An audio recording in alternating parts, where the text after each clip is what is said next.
Hello everybody. Last class में हम लोग एक्सरे पढ़े थे, है ना। और एक्सरे में मैं आपको बताया था कि एक्सरे का प्रोडक्शन कैसे होता है, एक्सरे का यूज क्या क्या होता है। तो मैं बेसिक सा थोड़ा सा पहले आपको रिकॉल करा दूं ताकि मैं आगे कंटिन्यू कर पाऊँ। तो आपको याद होगा बच्चों, एक्सरे के बारे में मैंने बताया था कि जब हम फास्ट मूविंग इलेक्ट्रॉन्स को बॉम्बार्ड करते हैं किसी भी मेटल टारगेट पे, तो हाईली डी एक्सेलरेशन के कारण उसमें से इलेक्ट्रोमैग्नेटिक वेव्स निकलता है ना।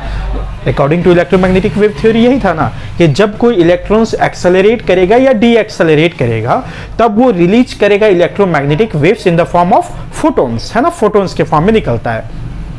और फिर मैं आपको ये भी बताया था बच्चों कि वो जो फोटॉन्स निकलता है वो कोई पर्टिकुलर वेवलेंथ का नहीं होता, वो एक रेंज का होता है ना। मतलब वो 5000 एंगस्ट्रम का भी हो सकता है, 5010 एंगस्ट्रम का भी हो सकता है, 5020 एंगस्ट्रम का भी हो सकता है। तो एक रेंज होता है, ठीक है। उसके बाद मैंने आपको इसमें यह भी बताया था बच्चों कि मिनिमम वेवलेंथ कितना पॉसिबल है। जब मिनिमम वेवलेंथ कितना पॉसिबल है, फिर मैं आपको यह बताया था कि वो किन बातों पे डिपेंड करता है, वो एक्सेलरेटिंग वोल्टेज पे डिपेंड करता था बच्चों।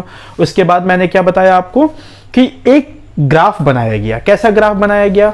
तो इंटेंसिटी और वेवलेंथ के बीच में ग्राफ बनाया गया। जो डिफरेंट फोटॉन्स निकल रहे थे डिफरेंट वेवलेंथ्स के, तो उन डिफरेंट वेवलेंथ्स के फोटॉन्स का टोटल एनर्जी, उसके बाद टोटल इंटेंसिटी निकाला गया। तो वैसे करके एक ग्राफ प्लॉट किया गया इंटेंसिटी और वेवलेंथ का। तो हमारे पास एक कंटिन्यूअस ग्राफ मस्त सा आया था जिसमें मिनिमम वेवलेंथ दिखाई दे रहा था। आपको याद होगा बच्चों, मैंने ये ग्राफ आपको बताया था कुछ इस तरीके का।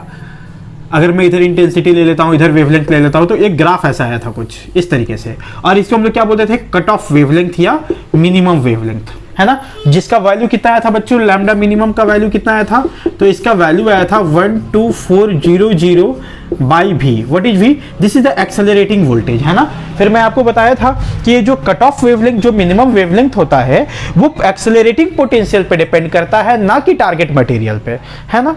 क्यों ऐसा होता था बच्चों? याद होगा आपको कि जितना ज्यादा आप एक्सेलरेटिंग वोल्टेज बढ़ाओगे उतना ज्यादा इलेक्ट्रॉन्स का एनर्जी होगा, और जितना ज्यादा इलेक्ट्रॉन्स एनर्जी लेकर बॉम्बार्ड करेगा मेटल टारगेट पे, निकलने वाले फोटॉन्स का एनर्जी उतना ही ज्यादा होगा। और जब एनर्जी ज्यादा होगा तो वेवलेंथ क्या होना चाहिए? कम होना चाहिए बच्चों। तो इस तरीके से हम लोग लास्ट क्लास में कंटिन्यूअस एक्सरे के बारे में पढ़े थे। आज हम लोग को पढ़ना है कैरेक्टरिस्टिक्स एक्सरे के बारे में। ये क्या होता है सर? तो बच्चों सबसे पहले तो मैं आपको यही बता दूं कि ये नाम से आपको पता चल रहा होगा, कैरेक्टरिस्टिक्स मतलब कि ये पहचान है। पहचान मतलब जैसे आपका कोई फोटो दिखता है तो पहचान जाता है ना कि ये बिट्टू है, ये सिट्टू है, ये अमित है, ये रोहन है। ऐसे आपके नाम से लोग पहचान जाते हैं आपके फोटो को देख करके। वैसे ही अभी जो हम लोग एक ग्राफ बनाने जा रहे हैं, वो ग्राफ हर एक मेटल का अपना कैरेक्टरिस्टिक्स प्रॉपर्टी है। मतलब कोई साइंटिस्ट अगर एक ग्राफ को देखेगा, इंटेंसिटी और लैम्डा के बीच के ग्राफ को, तो देखते पहचान जाएंगे, अच्छा ये तो कॉपर का ग्राफ है, अच्छा ये तो आयरन का ग्राफ है। तो कैरेक्टरिस्टिक्स प्रॉपर्टी होता है। अब ऐसा क्यों होता है हम लोग देखते हैं बच्चों, है ना। तो अभी हम लोग बढ़ते हैं कैरेक्टरिस्टिक्स एक्सरे में। ये जो हम लोग कंटिन्यूअस एक्सरे में पढ़े थे बच्चों इस तरीके से, तो यहां पे जो भी फोटॉन्स निकल रहे थे वो कैसे निकल रहे थे? हाईली डी एक्सेलरेशन के कारण। डी एक्सेलरेशन के कारण इलेक्ट्रोमैग्नेटिक वेव्स निकल रहा था फोटॉन्स के फॉर्म में। तो ऐसा कुछ ग्राफ बना था। अब क्या हुआ कि साइंटिस्टों ने बोला कि चलो भाई अच्छी बात है, ये ग्राफ तो दिखाई दे रहा है, पर इस ग्राफ को और एक्यूरेटली ड्रॉ करने के लिए, और ज्यादा बारीक तरीके से ग्राफ को ड्रॉ करने के लिए उन्होंने कई सारे पैरामीटर्स लिए। कई सारे पैरामीटर्स मतलब क्या हुआ शुरुआत में कि एक वेवलेंथ का फोटोन मेजर कर लिया, फिर दूसरे का कर लिया, फिर तीसरे का कर लिया। ऐसे 10-20 फोटॉन्स के वेवलेंथ को देखा और उनके इंटेंसिटी को मेजर आउट करके यहां पे प्लॉट कर दिया, तो एक ग्राफ ऐसा बन गया। पर इस बार साइंटिस्टों ने क्या किया कि हम लोग और बारीकी से इसको ऑब्जर्व करेंगे। बारीकी से मतलब अभी जहां 10 वेवलेंथ को हम लोग देख रहे थे और 10 वेवलेंथ के कॉरेस्पॉन्डिंग हम लोग इंटेंसिटी को प्लॉट कर रहे थे, अभी केवल 10 या 20 नहीं लेने जा रहे हैं। अभी हम लोग लेंगे 1 लाख पैरामीटर्स। 1 लाख पैरामीटर्स मतलब जो वेवलेंथ निकल रहे हैं ना बच्चों, उसका 1 लाख वेवलेंथ का वैल्यू लेंगे अलग अलग। एक 5000 एंगस्ट्रम, 5001, 5002, 5003, 5010, इस तरीके से 1 लाख वेवलेंथ को हम लोग कंसीडर किए और उसके कॉरेस्पॉन्डिंग इंटेंसिटी को हम लोग मेजर करने लगे और ग्राफ प्लॉट किए। जो बहुत सारे पैरामीटर्स को लेकर के ग्राफ प्लॉट किया गया, तो ग्राफ कुछ ऐसा आया बच्चों। कुछ इस तरीके का ग्राफ आया।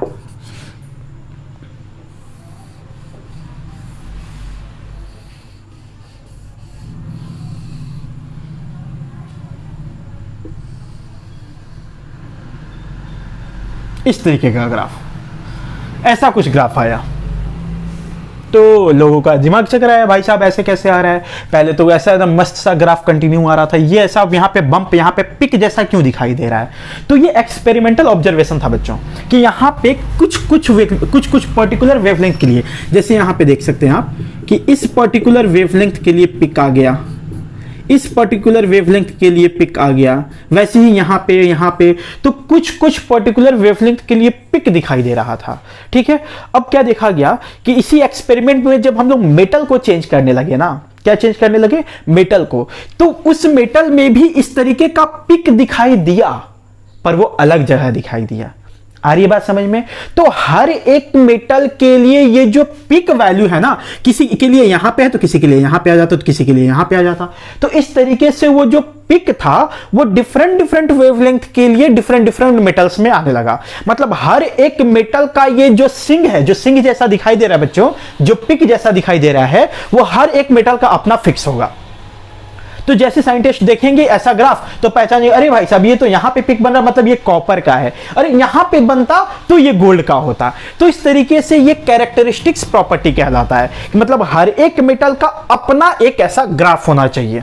आ रही बात समझ में, आपको समझ में आ रहा होगा कि इसको कैरेक्टरिस्टिक्स एक्सरे क्यों बोलते हैं। जैसे अपना कोई फोटो देखेगा, मेरा ही कोई फोटो देखेगा तो समझ जाएगा कि ये वीआरजी सर है, जैसे आपका कोई फोटो देखेगा तो वो समझ जाएगा कि ये अमित है ना, क्योंकि अपना स्ट्रक्चर अलग है, अपना बॉडी शेप अलग है, अपना फेस कट अलग है। उसी तरीके से हर एक मेटल के लिए ये ग्राफ अलग अलग आएगा, ग्राफ अलग अलग आएगा, मतलब बच्चों ये वाला पिक अलग अलग पॉइंट पे आएगा। आ रही है बात समझ में। चलो, तो ये था कैरेक्टरिस्टिक्स एक्सरे, है ना। अभी इसके बारे में हम लोग को समझ में तो आया कि यहां पे पिक दिखाई दे रहा है, तो आखिर ये पिक आ क्यों रहा है, तो इसको एक्सप्लेन साइंटिस्टों ने कैसे किया वो हम लोग समझने की कोशिश करते हैं, है ना। मेरे को बताओ बच्चों, यहां पे जो ये इंटेंसिटी या किसी भी पर्टिकुलर इंटेंसिटी आ रहा था, जैसे मान लो कि अगर ये नॉर्मल कंटिन्यूअस ग्राफ होता तो यहां पे इसका वैल्यू आना चाहिए था, ये ग्राफ ऐसे चले जाना चाहिए था। तो इस पर्टिकुलर वेवलेंथ के लिए एक तो नॉर्मल प्रोसीजर से देख, यहां पे इंटेंसिटी ज्यादा होने का क्या मतलब है कि जो फोटॉन्स निकल रहे होंगे उसका नंबर ज्यादा होगा इस पर्टिकुलर वेवलेंथ है। जैसे मैं केवल इसको कंसीडर करता हूं बच्चों, यहां पे कंफ्यूजन हॉच पॉच दिखाई दे रहा है, जैसे मैं केवल इस वेवलेंथ को कंसीडर करता हूं, तो इस वेवलेंथ के कॉरेस्पॉन्डिंग कुछ फोटॉन्स तो नॉर्मल प्रोसीजर से निकले होंगे हाईली डीएक्सेलरेशन ऑफ इलेक्ट्रॉन के कारण, पर भाई साहब इसका इंटेंसिटी तो बहुत ज्यादा दिखाई दे रही है, इसकी इंटेंसिटी ज्यादा दिखाई दे रहा है, बढ़ा हुआ दिखाई दे रहा है। तो वो बढ़ा हुआ इंटेंसिटी कब आएगा, जब उस पर्टिकुलर वेवलेंथ का फोटॉन्स ज्यादा निकला होगा। आ रही बात समझ में, फोटॉन्स ज्यादा निकला होगा। तो भाई साहब एक्स्ट्रा फोटॉन्स कहां से आ गया, कुछ फोटॉन्स तो हाईली डीएक्सेलरेशन के कारण निकला, पर ये एक्स्ट्रा फोटॉन्स कहां से निकला जिसके कारण इसका इंटेंसिटी ज्यादा बढ़ गया। आ रही बात समझ में। जैसे आप सपोज करो बच्चों कि अगर ये normal highly D acceleration of electron के कारण अगर 10 फोटॉन्स निकल रहे थे, तो अभी क्या हो रहा है यहां पे कि 10 के जगह पे 25 दिखाई दे रहा है। तो ये जो 15 एक्स्ट्रा फोटॉन्स आया जिसके कारण इंटेंसिटी बढ़ा हुआ दिखाई दे रहा है, वो एक्स्ट्रा फोटॉन्स कहां से आया। तो इसको एक्सप्लेन करने के लिए साइंटिस्टों ने क्या बताया वो समझो। देखो, जैसे सपोज करो बच्चों, सपोज करो कि यहां पे एक एटम इस तरीके से है, यूं, ये क्या है, न्यूक्लियस है जिसपे प्लस जेड ई चार्ज है ना। न्यूक्लियस से हम लोग एटॉमिक नंबर जेड मान रहे हैं, तो न्यूक्लियस पे प्लस जेड ई चार्ज होगा बच्चों। अब बता, फर्स्ट ऑर्बिट में क्या इस तरीके से इलेक्ट्रॉन्स होते हैं, सेकंड ऑर्बिट में होते हैं। फर्स्ट ऑर्बिट को क्या के बोला जाता है, सेकंड ऑर्बिट को एल बोला जाता है। आप बताओ बच्चों, फर्स्ट ऑर्बिट में क्या 2 इलेक्ट्रॉन्स होते हैं इस तरीके से, एक इलेक्ट्रॉन्स यहां है, दूसरा इलेक्ट्रॉन्स यहां है। उसी तरीके से सेकेंड ऑर्बिट में आपको पता होगा 8 इलेक्ट्रॉन्स पाए जाते हैं, अगर वो स्टेबल है तो 8 इलेक्ट्रॉन्स यूं। अब क्या होता है कि जब हम इस पे हाईली एक्सेलरेटेड बहुत ज्यादा फास्ट इलेक्ट्रॉन्स को जब हम लोग मेटल टारगेट पे बॉम्बार्ड कर रहे थे, तो क्या हो रहा था कि एक इलेक्ट्रॉन भाई साहब इस तरीके से आया और ये इसको धक्का दिया, भाई साहब तू क्या कर रहा है, इसको बाहर निकाल दिया, आया इससे कोलाइड किया, उस इलेक्ट्रॉन को धक्का देकर के एटम से बाहर निकाल दिया। अब जैसे ही इसको ये कोलाइड करके इस इलेक्ट्रॉन को बाहर निकाल दिया, अब पहली बात तो ये जरूरी नहीं है बच्चों कि के सेल वाले इलेक्ट्रॉन को ही बाहर निकाले, वो एल सेल को भी निकाल सकता था, एम वाले सेल से भी निकाल सकता था। मैं एक एग्जांपल के तौर पे क्या लेता हूं बच्चों कि यहां पे के सेल से एक इलेक्ट्रॉन को कोलाइड करके बाहर निकाल दिया। अब जैसे ही बाहर निकाला, यहां पे क्या एक वैकेंसी जनरेट हो गई बच्चों, ऐसा एक वैकेंसी जनरेट हुआ, जहां पे इलेक्ट्रॉन चाहिए तभी ये स्टेबल हो पाएगा, है ना। अब जैसे ही यहां पे वैकेंसी जनरेट हुआ तो जो आसपास वाले इलेक्ट्रॉन है, इसके ऊपर वाले ऑर्बिट के इलेक्ट्रॉन, वो क्या, अरे भाई साहब यहां तो वैकेंसी है, चलो इसको भरो फटाक से। तो इसको भरने के लिए यहां से कूद जाएंगे, क्योंकि ये भरा रहेगा तभी स्टेबल होगा बच्चों। अब इसको भरने के लिए आउटर मोस्ट ऑर्बिट से इलेक्ट्रॉन कूदा, जस्ट ऊपर वाले ऑर्बिट से इलेक्ट्रॉन कूदा, जंप किया। तो जंप किया तो हायर एनर्जी ऑर्बिट से लोअर एनर्जी ऑर्बिट पे जब इलेक्ट्रॉन जंप करता है तो वो एक फोटोन रिलीज करता है। आपको याद होगा बच्चों, ट्रांजिशन ऑफ इलेक्ट्रॉन्स, तो फोटोन्स रिलीज करता है। अब जब फोटोन्स रिलीज करेगा तो उसका भी तो अपना कुछ एनर्जी होगा ना, तो ये एक्स्ट्रा फोटोन्स यहां से आए। जब ये ऐसे ट्रांजिशन किया तो यहां से कुछ ऐसे फोटोन्स निकले, तो ये एक्स्ट्रा फोटोन्स इस ट्रांजिशन के कारण आया। तो उस एक्स्ट्रा फोटोन्स के कारण टोटल एनर्जी बढ़ गया, जिसके कारण टोटल इंटेंसिटी बढ़ गया। बच्चों आ रही है बात समझ में? तो ये एक्सप्लेनेशन दिया गया साइंटिस्टों के अकॉर्डिंग। मैं फिर से एक बार एक्सप्लेन कर दूं कि जब हम लोग बहुत सारे पैरामीटर्स लिए, बहुत सारे पैरामीटर्स मतलब 1 लाख वेवलेंथ का पैरामीटर्स लिए बच्चों, तो हमारा कुछ ग्राफ ऐसा दिखाई दिया। लोगों का दिमाग चकराया कि भाई साहब यहां पे पिक क्यों आ गया? तो पिक आने का कारण मतलब यहां पे नंबर ऑफ फोटोन्स ज्यादा निकल रहे हैं। तो एक तो number of photons normal procedure से निकला, डी एक्सेलरेशन ऑफ इलेक्ट्रॉन्स हुआ, जिसके कारण इलेक्ट्रोमैग्नेटिक वेव्स निकला, फोटोन्स निकला, एक तो नॉर्मल प्रोसीजर से। दूसरा जो यहां पे बढ़ा हुआ फोटोन्स दिखाई दे रहा है, एक्स्ट्रा फोटोन्स दिखाई दे रहा है, वो कहां से आता है बच्चों? ऐसे ट्रांजिशन से। आ रही है बात समझ में? अब सवाल अपना ये है कि सर ये वाला जो ट्रांजिशन हो रहा है वो कौन सा वेवलेंथ है, यहां वाला जो फोटोन्स का जो पिक दिखाई दे रहा है वो कौन सा है, तो उसको कैसे जज करेंगे ये मैं सिखाने जा रहा हूं बच्चों। जैसे मैं बता रहा हूं कि जैसे यहां से एक ट्रांजिशन हुआ ना, तो ये कौन सा के सेल है, तो के सेल पे ट्रांजिशन हुआ तो इसको बोलते हैं बच्चों के अल्फा ट्रांजिशन। के अल्फा ट्रांजिशन, तो ये के अल्फा का है कि ये के अल्फा का है कि ये के अल्फा का है कि ये के अल्फा का है, वो हम लोग कैसे जज करेंगे अब मैं ये सिखाने जा रहा हूं। अगर आपको उतारना है बच्चों तो 2 मिनट पॉज करके इसको उतार लो, फिर मैं आगे बढ़ता हूं।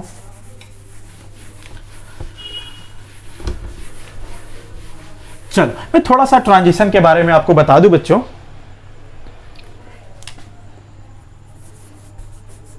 देखो जैसे मैं एक बार फिर से ग्राफ आपको बता देता हूं ताकि ये बना रहे, यहां पर हम लोग को ध्यान में रहे कि हम लोग क्या पढ़ रहे हैं। इंटेंसिटी है, लैम्डा है, और इस तरीके से जो ग्राफ आया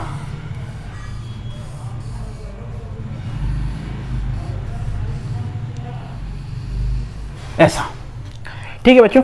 अब क्वेश्चन ये है कि ये वाला, अब मान लो तो मैं बताता हूं बच्चों जो ट्रांजिशन हो रहा है या तो वो इस तरीके से हो रहा है कि के सेल पे ट्रांजिशन हो रहा होगा या एल सेल पे हो रहा होगा। तो क्या क्या ट्रांजिशन पॉसिबल है पहले मैं थोड़ा सा वो आपको रिकॉल करा दूं। आपको याद होगा बच्चों, अगर मैं एनर्जी डायग्राम बनाता हूं तो एनर्जी डायग्राम कैसे बनाया जाता था? इस तरीके से। पहला वाला सेल क्या है? के सेल, उसके बाद एल, फिर एम, फिर एन, इस तरीके से। अगर के सेल के इलेक्ट्रॉन को टकरा कर बाहर निकाला होगा तो के सेल पे इलेक्ट्रॉन जंप करके आएगा बच्चों। तो के सेल पे एक्स्ट्रा इलेक्ट्रॉन जो जंप करके आ रहे हैं, ट्रांजिशन करके आ रहे हैं, वो एल सेल से आ सकते हैं, एम सेल से आ सकते हैं ना।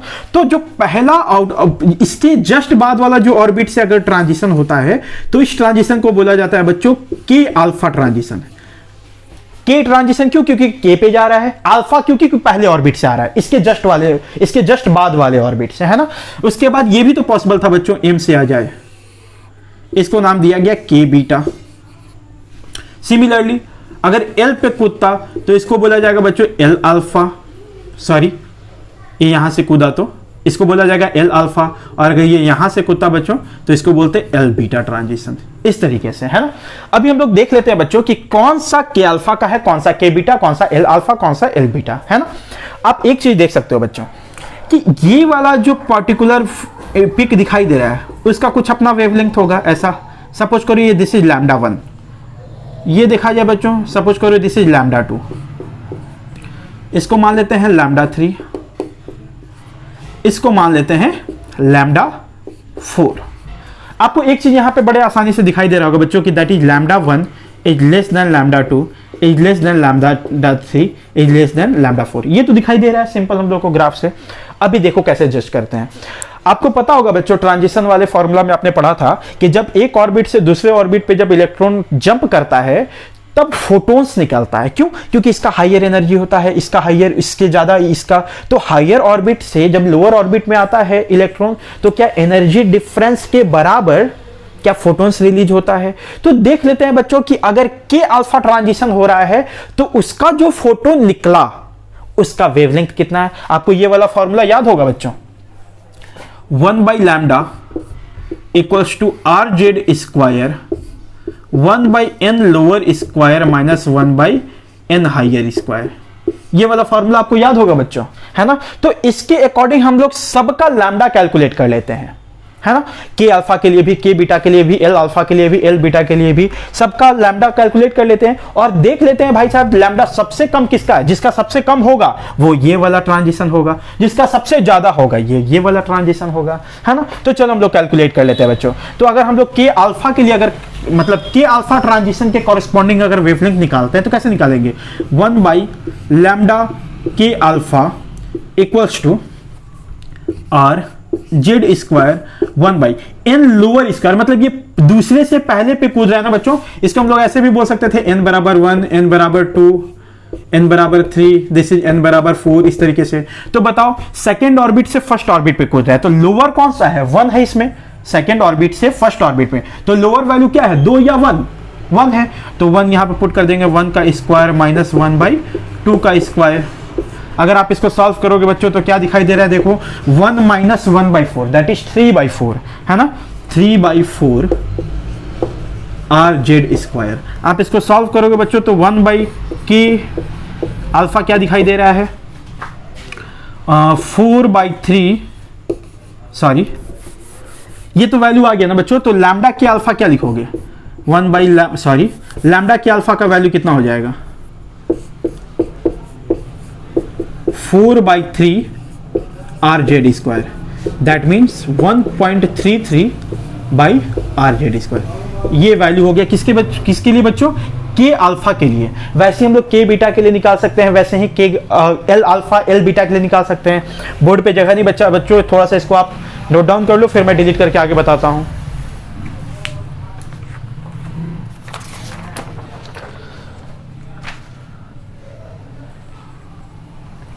हो गया बच्चों, चलो आगे देखो। मैं इसको थोड़ा डिलीट करता हूं बच्चों, मैं बाद में आपको फिर से ये ग्राफ बना के बता दूंगा। चलो जैसे मैंने के अल्फा के लिए निकाला वैसे ही के बीटा के लिए कैलकुलेट करते हैं। तो बताओ यहां पे मैं इसको ऐसे घेर देता हूं बच्चों, बताओ के बीटा के लिए कितना हो जाएगा। अगर मैं लिखना चाहूं 1/λ फॉर के बीटा, के बीटा मतलब बच्चों कि तीसरे ऑर्बिट से पहले ऑर्बिट पे अगर इलेक्ट्रॉन जंप करता है तो बताना जरा इसका फॉर्मूला क्या आ जाएगा बच्चों, आर जेड स्क्वायर बाई, यहाँ पे लोअर क्या है 1 ही है पर हाइयर क्या हो गया इस बार 3 हो गया। तो जब आप इसको ऐसे सॉल्व करोगे तो क्या हो जाएगा बच्चों, 1 माइनस 1/9, 1 माइनस 1/9 मतलब 8/9, यस 8/9 आर जेड स्क्वायर, है ना। तो यहां से के बीटा का कितना वैल्यू हो जाएगा बच्चों, बताना मेरे को, 1.25 मतलब ऐसा हो जाएगा। अगर आप लिखना चाहो पहले 9/8 आर जेड स्क्वायर, और जब आप 9/8 को सॉल्व करोगे तो कितना आ जाएगा 1.125 बाई आर जेड स्क्वायर।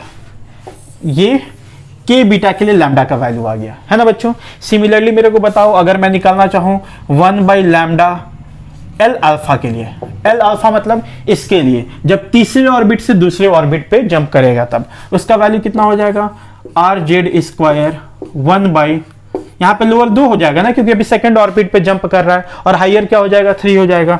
तो आप कितना लिखोगे 1/3 स्क्वायर, तो ये कितना हो गया 1/λ L alpha equals to 3, sorry इसको आप सॉल्व करोगे तो कितना हो जाएगा बच्चों, देखो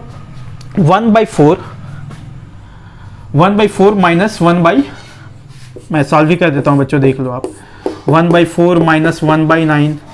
आप इसको सॉल्व करोगे तो यहां पे क्या लिख दोगे, देखो are Z square 36, 9 minus 4 that is 5/36 are Z square, है ना। तो यहां से बच्चों 1 लैम्डा एल अल्फा आ गया, तो लैम्डा एल अल्फा कितना दिखाई दे रहा है, 36/5 आर जेड स्क्वायर, 36/r/z²। इसका वैल्यू कितना हो जाएगा बच्चों, जब आप कैलकुलेट करोगे तो ये हो जाएगा 7.2 आर जेड, सॉरी ये नीचे जाएगा ना बच्चों, आर जेड स्क्वायर, तो ये कितना हो गया 7.2 divided by are Z square. तो ऐसे करके हमारे पास एल अल्फा का भी आ गया बच्चों, तो वैसे ही करके एल बीटा का भी निकाल सकते हैं ना। तो मैं थोड़ा सा इसको डिलीट करके केवल इन सब का वैल्यू लिखता हूं, क्योंकि मेरे को वैल्यू से मतलब है भी, है ना। तो चलो मैं इसको थोड़ा डिलीट कर लेता हूं और यहां पे साइड में लिख देता हूं,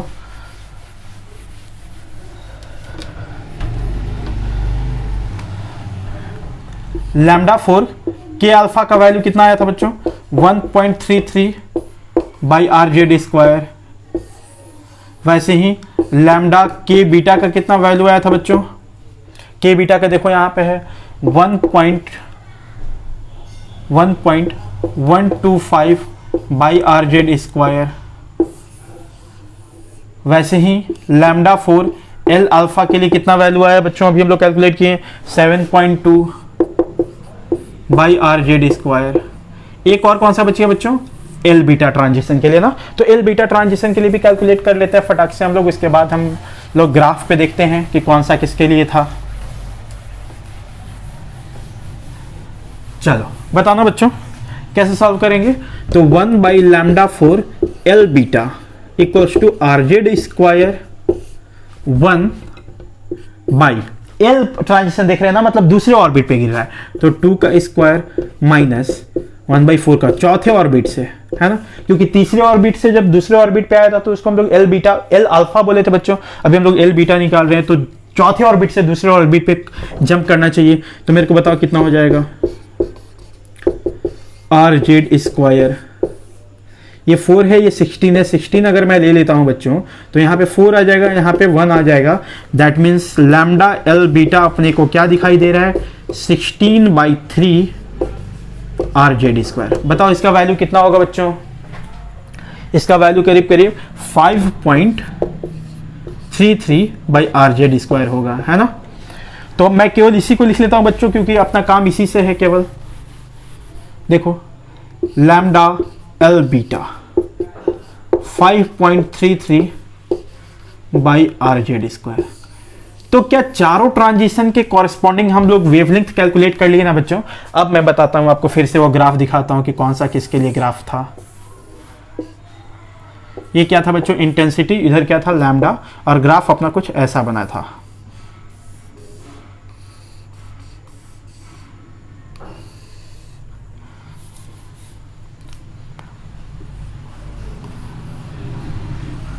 ऐसा है बच्चों। चलिए अब मेरे को बताओ सबसे ज्यादा लैम्डा किसका कम है, इसका सबसे कम कौन सा है। देखो सबसे कम ये वाला दिखाई दे रहा है ना, एल बीटा। तो सबसे कम वेवलेंथ किसका दिखाई दे रहा है, इस वाले पिक का, मतलब ये वाला किसके कॉरेस्पॉन्डिंग है बच्चों, ये के बीटा ट्रांजिशन के कॉरेस्पॉन्डिंग है। उसके बाद इससे ज्यादा वेवलेंथ किसका है बच्चों, इससे ज्यादा वेवलेंथ इसके बाद किसका है बताओ, इसका है क्या, ये वाला। इसका मतलब इससे ज्यादा वाला वेवलेंथ ये वाला पिक दिखाई दे रहा है ना, तो ये कौन सा हो जाएगा, दिस इज फॉर के अल्फा। सिमिलरली उससे ज्यादा वेवलेंथ किसका है बच्चों, उससे ज्यादा वेवलेंथ एल बीटा का है, ये वाला मतलब एल बीटा। उसके बाद ये वाला एल अल्फा। तो इस तरीके से कौन सा पिक किस वेवलेंथ के कॉरेस्पॉन्डिंग हम लोग कैलकुलेट कर लिए, है ना। चलो आई होप आपको यहां तक समझ में आया होगा बच्चों। थोड़ा सा भी और मैं आपको बता दूं कि सर एक चीज कंफ्यूजन हो रहा है। सर कंफ्यूजन क्या है मैं आपको बताता हूं, अगर कंफ्यूजन नहीं भी आ रहा है तो मैं बता देता हूं, सुन लो आप। कंफ्यूजन क्या होना चाहिए बच्चों कि सर जब के अल्फा ट्रांजिशन हो रहा है और के बीटा ट्रांजिशन हो रहा है, तो सर जब तीसरे ऑर्बिट से पहले ऑर्बिट पे इलेक्ट्रॉन कूदेगा और तीसरे ऑर्बिट पे दूसरे ऑर्बिट पे कूदेगा, जैसे मैं केवल के अल्फा और के बीटा की बात करता हूं बच्चों, तो इसमें बताओ वेवलेंथ कम किसका है, वेवलेंथ कम के बीटा का है। और आपको पता है एनर्जी ऑफ फोटॉन्स कितना होता है, एनर्जी ऑफ फोटॉन्स कितना होता है, hc बाई लैम्डा। तो अगर के बीटा का वेवलेंथ कम है तो के बीटा का एनर्जी ऑफ फोटोन ज्यादा होना चाहिए, आ रही बात समझ में? इन दोनों में कम कौन सा है? के बीटा का वेवलेंथ कम है, तो वेवलेंथ कम है मतलब एनर्जी ऑफ फोटोन ज्यादा होना चाहिए था बच्चों। जब एनर्जी ऑफ फोटोन ज्यादा होना चाहिए था सर, तो उसका इंटेंसिटी भी तो ज्यादा होना चाहिए था ना सर। तो के बीटा का मैक्सिमम पिक, मैक्सिमम इंटेंसिटी कम दिखाई दे रहा है, के अल्फा का ज्यादा दिखाई दे रहा है। ऐसा क्यों सर? अगर के बीटा के कॉरेस्पॉन्डिंग फोटोन्स का एनर्जी ज्यादा है तो इसका इंटेंसिटी भी ज्यादा होना चाहिए था ना सर। तो इसका पिक इससे ज्यादा होना चाहिए था ना, के बीटा और ऊपर होना चाहिए, पर ये नीचे क्यों दिखा रहे हो सर आप? तो नीचे क्यों है, इसका एक्सप्लेनेशन कैसे दिया गया बच्चों, ध्यान से सुनो। मेरे को बताओ कि ठीक है, चलो अच्छी बात है, मैं समझ रहा हूं कि इसका वेवलेंथ कम है तो इसका एनर्जी ज्यादा होना चाहिए था, तो इसका पिक ज्यादा होना चाहिए था। पर मान लो बच्चों कि के बीटा का ट्रांजिशन, मान लो कि के बीटा में ट्रांजिशन, एक के बीटा का जो फोटोन्स है ना, एनर्जी ऑफ वन फोटोन आप मान लो कि 10 इलेक्ट्रॉन वोल्ट है। कितना है बच्चों? मान लो थोड़ी देर के लिए 10 इलेक्ट्रॉन वोल्ट है, ठीक। पर ऐसे नंबर ऑफ फोटोन्स निकल कितने रहे, कितने ऐसे फोटोन्स बाहर आ रहे हैं? तो ऐसे फोटोन्स केवल 3 बाहर आ रहे हैं। तो मेरे को बताओ बच्चों, टोटल एनर्जी कितना हो गया के बीटा के कॉरेस्पॉन्डिंग? टोटल एनर्जी कितना हो गया? 30 इलेक्ट्रॉन वोल्ट, है ना। अगर मैं बात करता हूं, ये किसके लिए था? के बीटा के लिए, के बीटा के लिए। अगर मैं बात करता हूं बच्चों के अल्फा के लिए, तो के अल्फा के लिए अगर बात करता हूं तो मान लो के अल्फा वाला का एनर्जी कम होना चाहिए, क्योंकि के अल्फा वाला का वेवलेंथ ज्यादा है तो एनर्जी कम होना चाहिए था इसके कॉरेस्पॉन्डिंग। मान लेते हैं बच्चों एनर्जी ऑफ वन फोटोन उसका कम है, और वो मान लो बच्चों 5 इलेक्ट्रॉन वोल्ट है ना, समझने के लिए केवल 5 इलेक्ट्रॉन वोल्ट है। और मान लेते हैं बच्चों कि इस तरह का फोटोन्स टोटल निकल रहा है 10। टोटल नंबर ऑफ फोटोन्स कितना है बच्चों? टोटल नंबर ऑफ फोटोन्स है 10। तो मेरे को बताओ टोटल एनर्जी कितना हो गया इसका? 50 इलेक्ट्रॉन वोल्ट। देखो इंटेंसिटी क्या होता है? Total energy by total area per unit time ना। तो टोटल एनर्जी किसका ज्यादा है? इसका ज्यादा है, किसका ज्यादा है? अल्फा वाला का, ये क्या बोलते हैं, के अल्फा वाला का ज्यादा है, तो उसका पिक ज्यादा होता है। अब बोलोगे कि सर ये तो आप हाइपोथेटिकल बता दिए ना, आपको कैसे पता कि इसका वाला फोटोन्स कम निकलेगा और इसका वाला फोटोन्स ज्यादा निकलेगा? आप ऐसे किए ना सर कि आप इसका एनर्जी ठीक है ज्यादा है, इसका कम है, ये बिल्कुल सही मान लेते हैं बात, पर आपको ये कैसे पता है सर कि इसका फोटोन्स कम निकलेगा, इसका फोटोन्स ज्यादा निकलेगा? के बीटा वाला का कम क्यों निकलेगा सर, के अल्फा वाला का ज्यादा क्यों निकलेगा? ये तो आप अपने मर्जी से बता दिए। तो इसका एक्सप्लेनेशन सुनो बच्चों, ऐसा क्यों होता है? के अल्फा का ट्रांजिशन ज्यादा होने का पॉसिबिलिटी होता है। ऐसा क्यों भाई साहब? आपको ये ग्राफ क्लियर होगा बच्चों, मैं इसको डिलीट करता हूं। अब मैं बता रहा हूं बच्चों कि के अल्फा वाला का ट्रांजिशन ज्यादा क्यों होगा। मेरे को बताओ कि यहां पे जो न्यूक्लियस है, ऐसे जो न्यूक्लियस है बच्चों, जैसे प्लस Ze इलेक्ट्रॉन चार्ज है, एक ऑर्बिट यहां है, दूसरा ऑर्बिट यहां है, this is K shell, this is L shell. अभी मेरे को बताओ कि यहां पे जब वैकेंसी क्रिएट होगा, यहां पे जब वैकेंसी क्रिएट होगा, क्या हुआ था कि एक इलेक्ट्रॉन ऐसे आया था और टकरा करके इसको बाहर निकाल दिया था, तो यहां पे वैकेंसी क्रिएट हो गया था। अब मेरे को बताना बच्चों कि यहां पे जो 8 इलेक्ट्रॉन्स थे प्रेजेंट, ऐसे सेकेंड ऑर्बिट में 8 इलेक्ट्रॉन्स प्रेजेंट होते हैं बच्चों। तो अगर सेकेंड ऑर्बिट से फर्स्ट ऑर्बिट में कूदता है इलेक्ट्रॉन्स, तो उसी को के अल्फा ट्रांजिशन बोलते हैं ना। अब मान लो कि इसके ऊपर भी तो ऐसे ऑर्बिट है ना बच्चों, ऐसे इसके ऊपर भी तो ऑर्बिट है, यहां भी ऐसे 8 इलेक्ट्रॉन्स होंगे इस तरीके से। अगर सपोज करो बच्चों ऐसी 8 इलेक्ट्रॉन्स से बना देते हैं बच्चों ना, तो बोलोगे कि सर आप तो 4 ही बनाए थे, आप तो यूट्यूब पे भी गलत पढ़ाते हो सर। देखो क्या हो रहा है कि यहां से जब वैकेंसी क्रिएट हुआ तो आपको क्या लगता है ज्यादा टेंडेंसी किसके जंप करने की होगी? यहां से यहां इलेक्ट्रॉन जंप करके जल्दी उस वैकेंसी को फिलअप करेगा कि यहां से यहां? कहां से कहां बच्चों? यहां से यहां ना, मतलब जस्ट ऊपर वाले ऑर्बिट के इलेक्ट्रॉन का जंप करने का टेंडेंसी ज्यादा है, तो वो ज्यादा नंबर में जंप करते हैं। और जब के अल्फा, इसी ट्रांजिशन को हम लोग के अल्फा बोल रहे थे ना बच्चों, और यहां से यहां कूदता तो क्या बोलते हैं? के बीटा बोलते हैं। तो पहले इससे जस्ट बाहर वाले ऑर्बिट के इलेक्ट्रॉन्स के कूदने का चांस ज्यादा है, तो वो ज्यादा जंप करते हैं। तो ज्यादा नंबर ऑफ इलेक्ट्रॉन्स कहां से जंप करते हैं? सेकेंड ऑर्बिट से, मतलब के अल्फा ट्रांजिशन होता है, के बीटा का ट्रांजिशन कम होता है। क्योंकि के अल्फा का ट्रांजिशन ज्यादा होता है, भले ही उसका एनर्जी कम है बच्चों के बीटा के रिस्पेक्ट में, एक फोटोन की एनर्जी, पर नंबर ऑफ इलेक्ट्रॉन्स का कूदना ज्यादा हो रहा है, तो नंबर ऑफ फोटोन्स का निकलना ज्यादा हो रहा है। जब नंबर ऑफ फोटोन्स का निकलना ज्यादा हो रहा है बच्चों, तो उसका इंटेंसिटी ज्यादा हो जाता है, तो उसका पिक के बीटा के रिस्पेक्ट में ज्यादा भाग जाता है। आ रही बात समझ में? आई होप आपको समझ में आया होगा बच्चों। मैं इसको डिलीट कर रहा हूं मैं। तो ये था कैरेक्टरिस्टिक्स एक्सरे। कैरेक्टरिस्टिक्स एक्सरे समझ में बच्चों क्यों नाम दिया गया था? देखो क्यों, क्योंकि सर ये के अल्फा, के beta, L alpha, L beta का जो वैल्यू है तुम देख रहे हो जेड पे डिपेंड कर रहा है। What is Z? Atomic number of metal, atomic number of element. तो अलग अलग एटॉमिक नंबर लोगे, मतलब अलग अलग मेटल्स लोगे, तो जेड का वैल्यू बच्चों अलग अलग आएगा। अगर अलग अलग आएगा तो के लैम्डा के अल्फा का वैल्यू भी अलग आएगा, लैम्डा के बीटा का वैल्यू भी अलग आएगा। तो एक मेटल के लिए वो के लैम्डा के अल्फा ये सब फिक्स है, लैम्डा ऑफ के अल्फा, लैम्डा ऑफ के बीटा ये सब फिक्स है। अगर आप मेटल चेंज करोगे जेड चेंज हो जाएगा, मतलब इन सब का वैल्यू चेंज हो जाएगा और इन सब का वैल्यू चेंज हो जाएगा बच्चों। तो जहां पहले पिक इस तरीके से आ रहा था वो हो सकता है अभी इस तरीके से आए, यहां पे आ जाए, इस तरीके से आ जाए, क्योंकि क्या हो रहा है जेड चेंज हो जा रहा है तो के अल्फा के बीटा का वैल्यू चेंज हो जा रहा है। आ रही है बात समझ में? That's why it is named as characteristics X-ray. चलो आई होप आपको ये समझ में आया होगा बच्चों। अच्छा एक और बहुत इंपॉर्टेंट चीज है एक्सरे में, हालांकि वो एक्सरे से बहुत पहले बता दिया गया था, जिसको बोला गया मॉसलेज लॉ। केमिस्ट्री में आप पढ़े होंगे एटॉमिक स्ट्रक्चर में, पर ऐसा क्यों आता है, क्यों उन्होंने ऐसा कुछ इक्वेशन दिया था बच्चों, उसके बारे में डिटेल एक्सप्लेनेशन हम लोग को एक्सरे में ही पता चलता है ना। थोड़ा सा मैं बता देता हूं बच्चों आपको मॉसलेज लॉ के बारे में। मॉसलेज लॉ,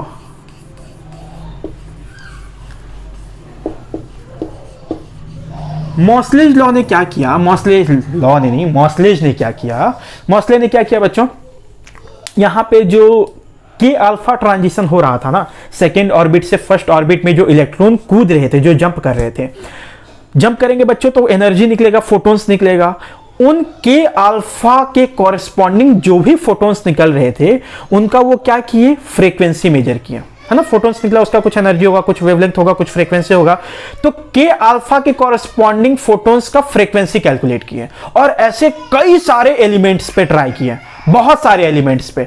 बहुत सारे एलिमेंट्स कहने का क्या मतलब है बच्चों, मतलब एक कॉपर पे भी कर लिए, जेड बराबर 2 पे भी कर लिए, जेड बराबर 3 पर भी कर लिए, कॉपर में ये गोल्ड सिल्वर, बहुत सारे एलिमेंट्स पे ट्राई किए और हर एक एलिमेंट्स के लिए के अल्फा ट्रांजिशन के कॉरेस्पॉन्डिंग फोटोन्स का क्या निकाले, फ्रीक्वेंसी निकाले। और फ्रीक्वेंसी को अलग अलग जेड के लिए एफ का वैल्यू निकालते चले गए और एक ग्राफ प्लॉट किए, किसके किसके बीच में बच्चों, तो इसके बीच में देखो, रूट एफ एंड जेड के बीच में एक ग्राफ प्लॉट किए। आपको समझ में आ रहा है बच्चों रूट एफ क्या है? जो के अल्फा ट्रांजिशन हो रहा है वहां से फोटॉन्स निकले होंगे, उनका फ्रीक्वेंसी। अलग अलग मेटल पे ये एक्सपेरिमेंट करा गया, तो डिफरेंट जेड के लिए डिफरेंट एफ का वैल्यू निकाला गया। उसके बाद एक ग्राफ प्लॉट किया गया, तो वो ग्राफ कुछ ऐसा स्ट्रेट लाइन दिखाई दिया। ये एक्सपेरिमेंट है बच्चों, ये मैं और आप उसमें कुछ नहीं कर सकते। ये मॉसले ने पूरा बजाबते बढ़िया से एक्सपेरिमेंट किया कई सारे एलिमेंट्स पे और ऐसा एक ग्राफ बनाया, तो स्ट्रेट लाइन ग्राफ दिया। तो स्ट्रेट लाइन ग्राफ के बारे में इन्होंने मॉसले साहब ने बोला कि भाई साहब ये जो ग्राफ है ना वो स्ट्रेट लाइन है, मतलब y बराबर mx टाइप चीज है, y बराबर mx प्लस tc टाइप।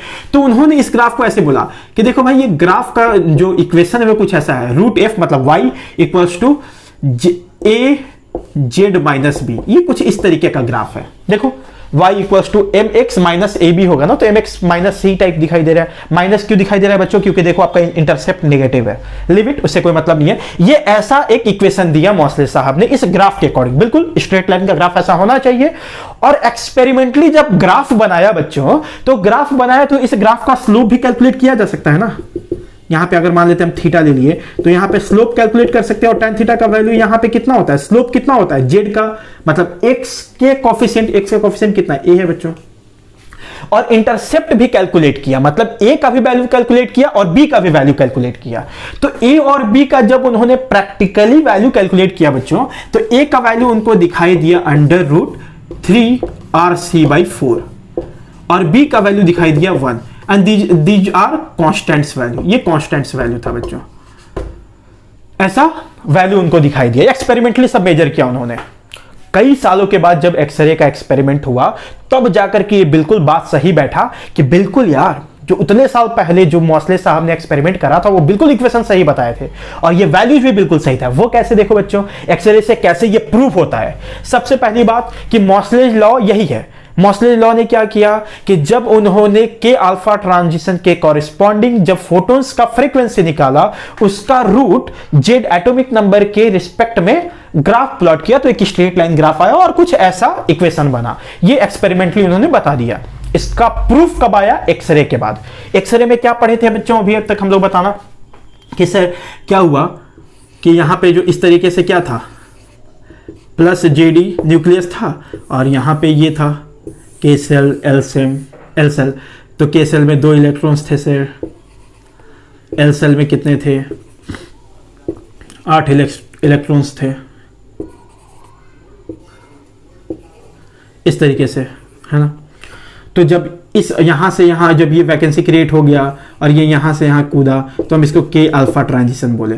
यहां से जो एनर्जी जो फोटोन्स ऐसे बाहर निकला, उसी के फ्रीक्वेंसी को हम लोग मेजर करके ऐसे प्लॉट किए हुए थे, ठीक है। देखो तो यहां से अभी एक के अल्फा का हम लोग 1/λ निकालते हैं बच्चों, मतलब फ्रीक्वेंसी तो उन्होंने कैलकुलेट कर लिया। एक्सरेज के अकॉर्डिंग के अल्फा के कॉरेस्पॉन्डिंग जो वेवलेंथ निकल रहा है उसका वैल्यू कैलकुलेट करना, तो कैसे लिखते हैं? 1/λ ऑफ के अल्फा। फॉर्मूला क्या था बच्चों? Are Z square 1/1 square minus 1/2 square. इसको सॉल्व करोगे तो क्या आ जाएगा बच्चों? 3/4 आर जेड स्क्वायर, ऐसा ना, 1/λ ऑफ के अल्फा, ये ऐसा कुछ वैल्यू आया। पर किसी ने बोला कि नहीं ये तो गलत कर रहे हो, ये फॉर्मूला तुम इस एलिमेंट इस इक्वेशन में पुट कर ही नहीं सकते, क्योंकि ये फॉर्मूला कहां से आया था? ये बोर थ्योरी से आया था। बोर साहब ने बताया था कि जब हायर ऑर्बिट से लोअर ऑर्बिट में कूदता है इलेक्ट्रॉन, जंप करता है इलेक्ट्रॉन, तो फोटॉन्स रिलीज करता है जिसका कुछ एनर्जी होता है, कुछ वेवलेंथ होता है, और ये वेवलेंथ ऐसा कैलकुलेट करने बोर साहब ने हमें सिखाया था। बट बोर थ्योरी तो एक सिंगल इलेक्ट्रॉन वाले एटम पे पॉसिबल है ना बच्चों। लिमिटेशन यही तो था बोर थ्योरी का, कि bore theory is applicable for hydrogen type of metal, hydrogen type of atom, मतलब जिसमें केवल एक इलेक्ट्रॉन, ऐसा एटम जिसमें केवल एक इलेक्ट्रॉन अवेलेबल हो, उसी पे पूरा बोर थ्योरी अप्लाई किया जा सकता है। पर यहां पे एक इलेक्ट्रॉन है क्या? यहां भी 8 है, यहां भी 2 है, तो एक इलेक्ट्रॉन नहीं है, तो फिर आप इस फॉर्मूला को लगा ही नहीं सकते। तो एक्सरे वाले ने बोला कि हां भाई बिल्कुल नहीं लगा सकते, लेकिन मेरे को एक बात बताना, हो क्या रहा है कि जब एक इलेक्ट्रॉन यहां से कूद रहा है बच्चों, ऐसे कूद रहा है, ठीक है। अच्छा, यहां पे जो भी इलेक्ट्रॉन प्रेजेंट है वो एक स्फीरिकल सेल की तरह इलेक्ट्रॉन ऐसे पूरा छाया हुआ है चारों तरफ, एक स्फीयर में इलेक्ट्रॉन क्लाउड ऐसे छाए हुए हैं। तो जब एक इलेक्ट्रॉन क्लाउड ऐसे स्फेरिकल सेल में ऐसे छाया रहता है बच्चों, तो आपको पता होगा, इलेक्ट्रोस्टैटिक्स में पढ़ा होगा आपने, कि अंदर में उसके कारण कोई भी इलेक्ट्रिक फील्ड नहीं होता। Electric field inside a charged cell remains 0। तो इन सब इलेक्ट्रॉन्स के कारण यहां से जो इलेक्ट्रॉन कूद रहा है, वो इन सब इलेक्ट्रॉन्स के कारण उस इलेक्ट्रॉन पे कोई फोर्स नहीं लग रहा है, क्योंकि नेट इलेक्ट्रिक फील्ड 0 होता है, ऐसा हम लोग जानते हैं। पर ये वाला इलेक्ट्रॉन इस आते हुए इलेक्ट्रॉन पे रिपेल कर सकता है ना बच्चों, रिपेल कर सकता है। ये इलेक्ट्रॉन्स तो कुछ नहीं कर रहे भाई साहब, क्योंकि इन सब के कारण अंदर में इलेक्ट्रिक फील्ड 0 है, तो इलेक्ट्रिक फोर्स 0 है। बट ये वाला इलेक्ट्रॉन इस पे फोर्स ऊपर की तरफ लगा सकता है ना बच्चों, फोर्स ऑफ रिपल्सन। पहले क्या हो रहा था, अगर ये एक इलेक्ट्रॉन वाला एटम होता, तो इस इलेक्ट्रॉन जो यहां से कूद रहा था, वो केवल ये वाला न्यूक्लियस इसको अपनी तरफ अट्रैक्ट कर रहा था। पर यहां एक और इलेक्ट्रॉन होने के कारण एक इलेक्ट्रॉन इसको रिपेल भी करने लगा। तो नेट अट्रैक्शन कितना हुआ?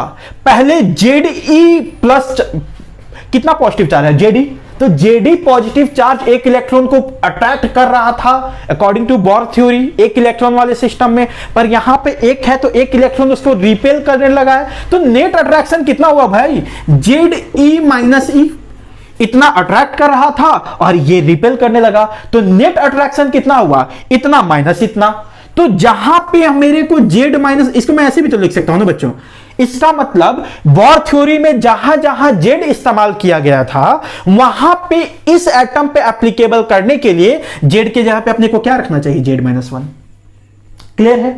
मैं फिर से एक बार रिपीट करता हूं बच्चों कि बोर थ्योरी, ये जो फॉर्मूला था बोर थ्योरी किसके लिए एप्लीकेबल था? एक इलेक्ट्रॉन वाले एटम्स के लिए। पर यहां तो एक और इलेक्ट्रॉन है जो इसको रिपेल कर रहा है। तो पहले क्या था, केवल ये वाला पॉजिटिव चार्ज इस इलेक्ट्रॉन को अट्रैक्ट कर रहा था Ze, पर यहां पे एक इलेक्ट्रॉन रिपेल भी कर रहा है, तो नेट अट्रैक्शन कितना हो रहा है, Z-1e। मतलब बोर थ्योरी में जहां जहां आप Z रखे थे वहां Z रखना चाहिए कि Z-1e रखना चाहिए, Z-1 रखना चाहिए। तो यहां पे Z ना रह करके मैंने इसको कैसे सुधारा बच्चों कि Z के जगह पे अपन क्या रखेंगे, 3/4R Z-1 का स्क्वायर। आई बात समझ में? अब बताना बच्चों, ये 1/λ मैं क्या करता हूं ना, स्पीड ऑफ लाइट से मल्टीप्लाई करता हूं, c/λ से मल्टीप्लाई कर देता हूं, मतलब c से मल्टीप्लाई करता हूं दोनों साइड में।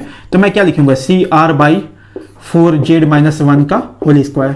अब बताना स्पीड ऑफ इस कोई भी इलेक्ट्रोमैग्नेटिक वेव्स के लिए आपको पता होगा बच्चों, velocity equals to frequency into lambda होता है।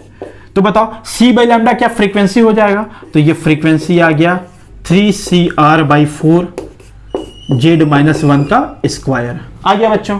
अब बताओ अगर मैं रूट ले लेता तो रूट ऐसा हो जाता, और ये स्क्वायर में था तो ये स्क्वायर खत्म हो जाता।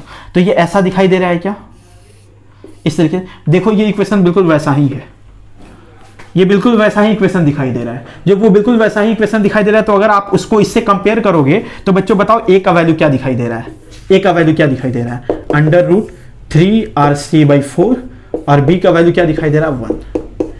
तो ये तो बाद में प्रूफ किया मॉसलेज लॉ को, पर मॉसलेज साहब ने बहुत पहले ही एक्सपेरिमेंटली इसको बता दिया था कि a का वैल्यू क्या होगा, b का वैल्यू होगा। इसका पुख्ता सबूत कहां मिलता है बच्चों, एक्सरे में।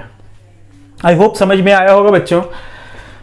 अगर आपको ये वीडियो समझ में आया हो बच्चों, ये कॉन्सेप्ट समझ में आया हो, तो प्लीज इसको शेयर, सब्सक्राइब, कमेंट, लाइक सब करो। अगर कहीं भी डाउट हो तो प्लीज कमेंट करके पूछो, मैं तुरंत आपको रिप्लाई करूंगा, है ना। Okay, bye.